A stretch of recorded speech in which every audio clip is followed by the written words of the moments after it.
Comment éviter le syndrome de la serviette et éviter la noyade en se faisant embarquer par les courants et les bahuts. Au début, je voulais le faire en live et puis c'est pas possible en live pour partager l'écran, sauf que je vais avoir besoin du partage d'écran pour dessiner et pour dessiner un peu la configuration sur une plage. Alors, certains d'entre vous le savent, pendant 11 saisons d'été, j'ai été nageur, sauveteur sur la plage d'Ossegor, à la centrale principalement.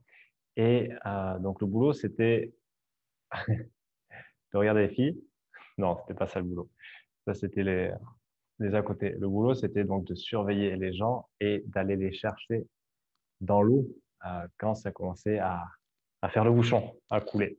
Et 80% du temps, c'est toujours le même schéma qui revenait. Donc, je vais vous faire et après, je vais vous expliquer pourquoi et où je veux en venir. Donc, je vais faire un peu là, voilà. Ça, c'est la plage. OK. Donc, ça, c'est la plage. OK. Nous, les MNS, on était là sur ce qu'on appelle un mirador. OK, on surveille avec deux chaises ici, hop, le parasol quand il fait chaud, et là, avec deux bonhommes ici, etc. OK, la zone de bain, elle est délimitée par des drapeaux bleus. Et après, ça, c'est l'océan. OK, OK, OK, OK. Et bien sûr, je vais rajouter le petit slip rouge de compète. Bien sûr, important, le slip rouge. Bon, pas très bien dessiné. Vous m'excuserez le dessin. Et en fait, ce qui se passe, voilà, allez, on va revenir un peu plus de sérieux. Ce qui se passe, c'est quand les vagues arrivent, ok, donc là, il peut y avoir ce qu'on a des bancs de sable, ok, des bancs de sable, ok, c'est-à-dire que c'est le sable qui s'accumule, ok, le sable qui s'accumule, ok, parce que c'est pas linéaire et c'est toujours gré du vent, des courants, de la houle, etc. Et en fait, quand les vagues entrent, elles cassent sur le banc de sable, ok, et bien sûr, l'eau, l'eau fluide, elle s'évacue toujours là où c'est le plus rapide. Et donc, elle s'évacue là où il n'y a pas de sable. Et voilà, les vagues arrivent comme ça, elles pètent ici, et après, elles s'évacuent ben là, par le goulot. OK? Et en fait, ce qui se passe, donc ça s'évacue ici.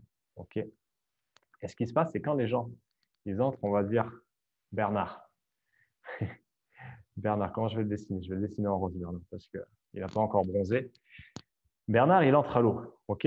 Il se baigne, hop, et puis après, il est là, tac, tac, il fait sa vie, Bernard, et à un moment, ben, la vague pète, et la vague commence à le tirer au fond. Et là, Bernard, il commence à décaler. Il commence à décaler, et il sent qu'il a plus pied, ça brasse, ça brasse, ça brasse, ça brasse, ça brasse. Et qu'est-ce qu'il fait, Bernard? Bernard, naturellement, et souvent, je me dis, mais quand on a le choix, en fait, souvent, je voyais les gens faire 90% du temps, faire le mauvais choix. C'est-à-dire que là, ça commence à paniquer parce que ça sent que ça tire vers le fond. Et donc, bien sûr, la peur arrive et on croit qu'on va se faire emporter sur des centaines de mètres. Ça arrive notamment en région vers Lacanau, etc. À Hossegor, moins. Il y a pas de baïne aussi importante.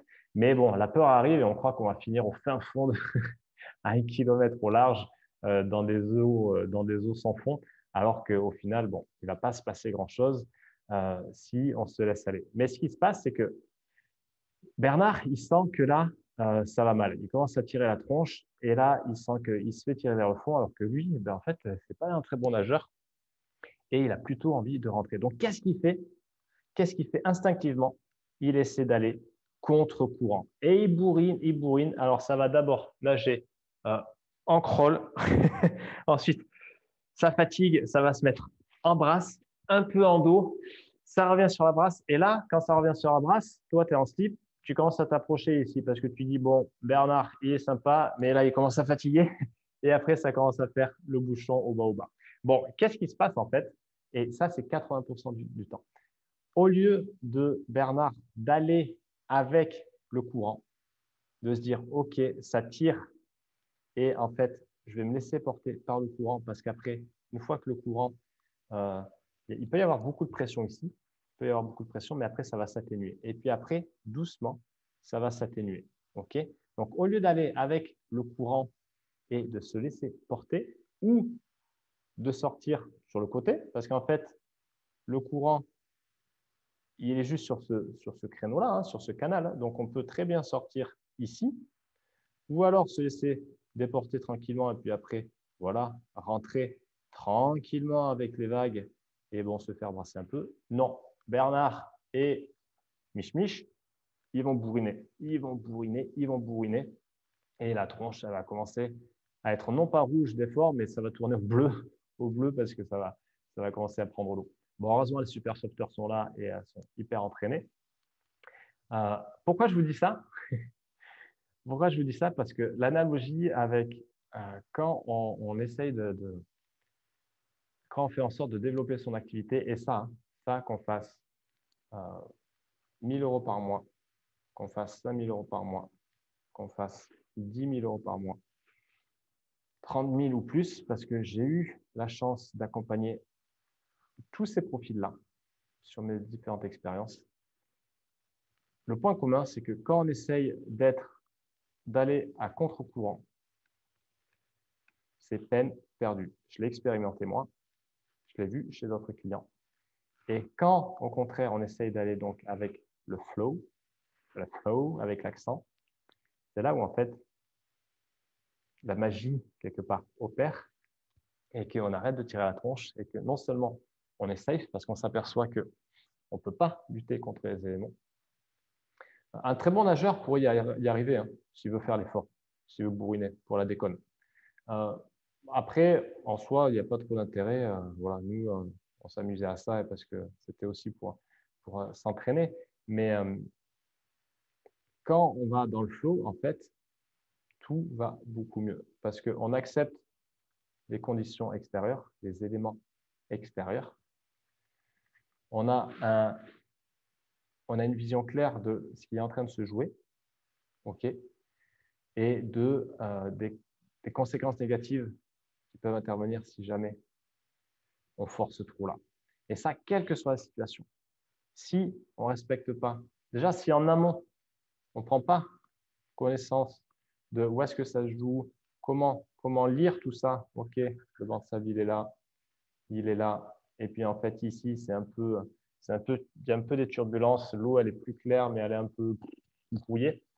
C'est là où déjà ça, ensuite sentir qu'effectivement, il se joue quelque chose et qu'après, ok, avec ce qui se passe à l'extérieur, moi, qu'est-ce que je décide, comment je pense ça, quelle émotion je crée, quelle action je prends en conséquence et pour quel résultat ça va donner derrière.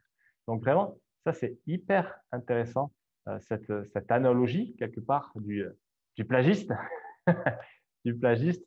Donc sans vouloir faire le nageur sauveteur de votre activité, clairement, et sans bosser avec vous en slip, parce que ça serait un peu étrange, clairement, je saurais vous accompagner là-dessus.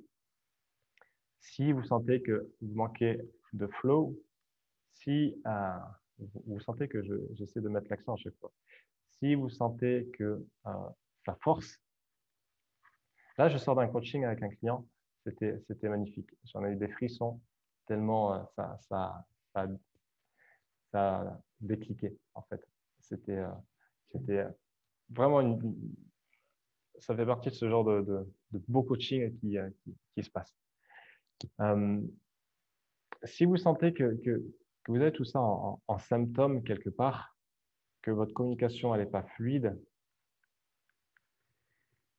que vous faites ce qu'on a dit, ce qu'on vous a dit de faire, parce qu'a priori ça devrait marcher, mais qu'il y a quand même de la résistance, c'est qu'il est possible que vous êtes dans ce brouillon-là. OK? Dans ce dessin qui maintenant ne ressemble plus à grand-chose. Où est-ce que ça se joue?